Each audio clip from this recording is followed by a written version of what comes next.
আসসালামু আলাইকুম রহমতুল্লাহ। আমি লিমন মজুমদার সোনা বাজার থেকে। তো আজকে আমরা আনার গাছ রিপোর্টিং করে দিতেছি আনারে মাথায় প্ল্যান করার জন্য, কেন অনেক মাথায় প্ল্যান প্রয়োজন। মাথায় প্ল্যান না হলে আমি এখান থেকে ডাল নিতে পারবো না, আর ডাল আনলে কলম করা পসিবল হবে না। তো আমাদের কাছে অসংখ্য ছাড়া এখন অ্যাভেলেবেল আছে আলহামদুলিল্লাহ। আপনারা ছোটো সাইজ থেকে মিনি সাইজ বাজেট অনুযায়ী চা সংগ্রহ করতে পারবেন। আর মাথার প্ল্যান করার জন্য বা রিপোর্টিং করার জন্য করণীয় কী? প্রথমে আপনাকে ড্রাম এবং সিদ্ধ করে নিতে হবে। আমাদের ড্রামগুলো এখানে সিদ্ধ কার্যক্রম চলতেছে। তো ড্রামগুলো সিদ্ধ করে না নিলে পানি জমে যাবে এখানে, আর পানি জমলে শিকড় ড্যামেজ হয়ে যাবে। শিকড় ড্যামেজ হলে গাছটা আস্তে আস্তে হলুদ হয়ে যাবে। হলুদ হয়ে যাবে আস্তে আস্তে গাছটা মারা যাবে, ধরতে পারবে না গাছ কেন মারা যাচ্ছে। তো প্রত্যেকটা ড্রাম এভাবে রিপোর্টিং করে সিদ্ধ করে নিতে হবে। সিদ্ধ করার পর পরবর্তী কাজ হলো, মানে আমরা যেভাবে দিই এখন এক একজন এক একভাবে দেয়। এই যে আমরা এই ফোয়াগুলো দিয়ে দিচ্ছি, এই ফোয়াগুলো দেওয়ার ফলে ছিদ্রগুলো মাটি দিলে বা বালি দিলে আর কখনো মানে মনটা যাবে না, এরকম ছিদ্রগুলো বন্ধ হবে না। তো আমরা এইভাবে কিছু পরিমাণে খোয়া দিয়ে নিচ্ছি।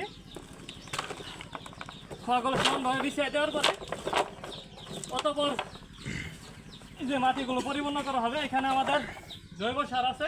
জৈব সার হিসাবে গোবর, আলহামদুলিল্লাহ আমরা গ্রামে থাকি, অ্যাভেলেবল জৈব সার নিজস্ব খামার থেকে, প্লাস বালি মিশ্রিত করে নিচ্ছে। এখানে পটাশ দিলে দেওয়া যেত, তবে আমাদের এদিকে প্রয়োজন হয় না ওইভাবে পটাশটা। তো ময়লাগুলো যত না আসে, ময়লাগুলো একটু মুশকিল করে দিও। অতপর করণীয় কি? অতপর এই যে গাছটা রোপণ করার জন্য এটা রেডি করে রাখা হয়েছে। এই গাছটা রিপোর্টিং করতে হলে আর আপনাকে পানি দেওয়া যাবে না। যেদিন রিপোর্টিং করবেন সেদিন পানি দেওয়া যাবে না। যদিও আজকেও আমাদের সবগুলোতে পানি দেওয়া হয়ে গেছে। এটা MC2 জাতের একটা আনা, ওইটা রিমন, মানে আস্তে আস্তে আনা হবে। শুধু এটা ভিডিওতে দেখানোর জন্য, এটা কীভাবে আপনারা রিপোর্টিং করবেন সেটা দেখানোর জন্য। অতঃপর আপনাকে এইভাবে বাড়ি দিয়ে দিতে হবে গাছটাকে। মাটিগুলো ডান থেকে বা বালতি থেকে ছাড়াই নিতে হবে। আপনি তো বালতিটা কেটে ফেলবেন না, বালতিটা কেটে ফেলার কোনো প্রয়োজন নাই। অনেকে মনে করেন ভাই বালতি থেকে কীভাবে বের করবো, বালতিটা তো কেটে ফেলতে হবে না। ভাই বালতিটা কেটে ফেলার কোনো প্রয়োজন নাই।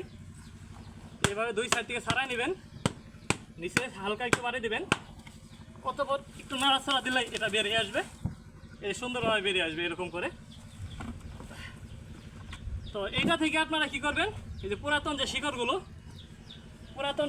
কেটে ফেলতে হবে, যার ফলে আপনার দ্রুত নতুন শিকড় দিবে। পুরাতন শিকড়গুলো আপনি যদি কেটে দেন দ্রুত নতুন শিকড় দেবে, গাছটা দ্রুত বাড়বে।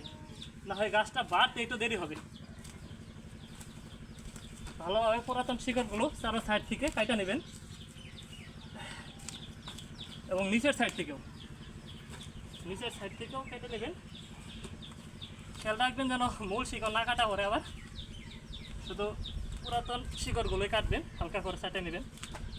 বাস, গাছটা রোপণের কয়েকদিন পর হাত পোনিং করে দেবো, তখন গাছটা ঝোপালো হয়ে যাবে।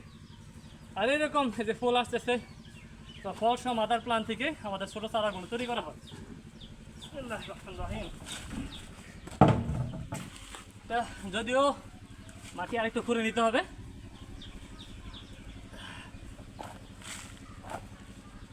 এইভাবে মাটি ভালোভাবে করে অতঃপর বসাই দেবেন, চারো সাইডে মাটিগুলো দিয়ে দেবেন। আর এই ভিতটা হবে মাটি আরেকটু দিতে হবে এটাতে, মানে এই ভিতটা সমান পরিমাণ, গাছের উপরেও যাবে না নিচেও থাকবে না। ভিত পরিমাণ মাটিতে দিবেন, আর এখানে স্পেস রাখবেন, এরকম খোলা স্পেস রাখতে হবে। এখানে ধীরে ধীরে আপনি পানি দিবেন, খাবার দিবেন, আস্তে আস্তে পরিপূর্ণ হয়ে যাবে। তো এইভাবে আপনারা গাছ রিপোর্টিং করতে পারবেন। আমাদের কাছ থেকে ইনশাল্লাহ সকল প্রকার তথ্য পেয়ে যাবেন। ধীরে ধীরে আমরা ভিডিও আপলোড করে দিব।